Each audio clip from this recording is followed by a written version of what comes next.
আমার নাম মোহাম্মদ জালালউদ্দিন। আমি প্রাণী বিজ্ঞানের ভাইবা দিলাম আজকে। বোর্ড অত্যন্ত আন্তরিক ছিল এবং ম্যাম আমাকে 7টার মতো প্রশ্ন করছিল। দুটো পারিনি, বাকিগুলো পারছে। সুন্দর প্রশ্নগুলো ছিল এলিল কাকে বলে, পদাটাকে কয় ভাগে ভাগ করা যায়, তারপর এদের শ্রেণী বিভাগ, পদাটা নন পদাটার মধ্যে পার্থক্য, এই টাইপের। আমার নাম মোহাম্মদ আশরাফুল ইসলাম। আমি এসেছি রংপুর জেলা থেকে। তো ভাই ওটা প্রথমে আমি অনুমতি নিয়ে প্রবেশ করলাম। তারপরে তাকে সালাম দেওয়ার পরে বসতে বলছে। তারপরে ম্যাডাম ছিল।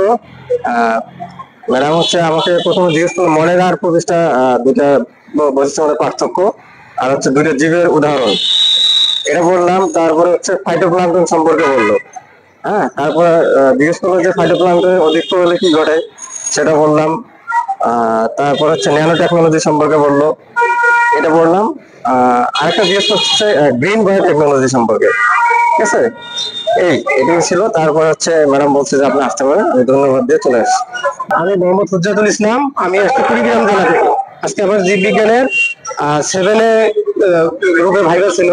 তো মোটামুটি ভাইবা আমার অনেক সহজ হয়েছে ইনশাল্লাহ। এবং প্রথমে আমাকে কোশ্চেন করছে যে কই থেকে আসছেন, আপনার নাম কি এবং কোন বিষয়ে পড়াশোনা করেছেন, এটা জিজ্ঞেস করার পর যখন আমি বলছি যে প্রাণীবিদ্যা আমার বিশেষ একটা সাবজেক্ট ছিল, তখন আমাকে জিজ্ঞেস করছে যে মৎস্য কি এবং কয়েকটা মৎস্যের নাম, পাশাপাশি ইলিশের বৈজ্ঞানিক নাম, রুই মাছের বৈজ্ঞানিক নাম, এটা জিজ্ঞেস করছে। বৃক্ক কি এবং বৃক্কের কাজ কি, এটা জিজ্ঞেস করা হয়েছে। এবং সবশেষে জিজ্ঞেস করছে যে মেন্ডেলকে চিনেন কিনা।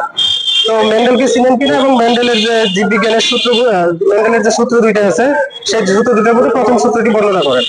এই পর্যন্ত আর কি। তারপর ধন্যবাদ দিয়ে চলে আসছি। আলহামদুলিল্লাহ পরীক্ষা অনেক ভালো হয়েছে এবং স্যার ও ম্যাডাম গুলো যারা ছিল তারা মোটামুটি আহ আন্তরিক ছিল আর কি। আমার নাম মোহাম্মদ বরকতুল্লাহ। আমি নীলফামারী কিশোরগঞ্জ উপজেলা থেকে এসেছি। আর আমার সাবজেক্ট হচ্ছে উদ্ভিদ বিজ্ঞান। আমাকে প্রশ্ন করেছে টিস্যু কালচার কি, তারপর জাইলেম ফ্লোয়েমের কাজ কি, এইগুলো আর কি। আমি মোহাম্মদ গফরুজ্জামান, বাসা উলিপুর কুড়িগ্রাম। আমি প্রাণীবিদ্যা বিভাগে জীববিজ্ঞান বিষয় ভাইবা দিয়েছি। তো আমাকে প্রথমে প্রশ্ন করা হয়েছে নাম কি, তারপর আমি কোন বিষয়ে লেখাপড়া করেছি, তারপরে হচ্ছে আমার মাস্টার্স কোন বিষয়ে। বললাম যে কীটতত্ত্ব শাখা। তখন ওরা প্রশ্ন করলো যে কর্টেক্স স্নায়ু কি, তারপর বৃক্ক কি, বৃক্কের কাজ কি, এগুলাই মোটামুটি একটা করে প্রশ্ন করে দিয়েছে আর কি। তো ধন্যবাদ দৈনিক শিক্ষা দর্শনকে। আসলে একটা ভীতির জায়গা ছিল এই জায়গাটা, যেটা আর কি দূর হয়েছে আপনাদের মাধ্যমে আর কি। ধন্যবাদ।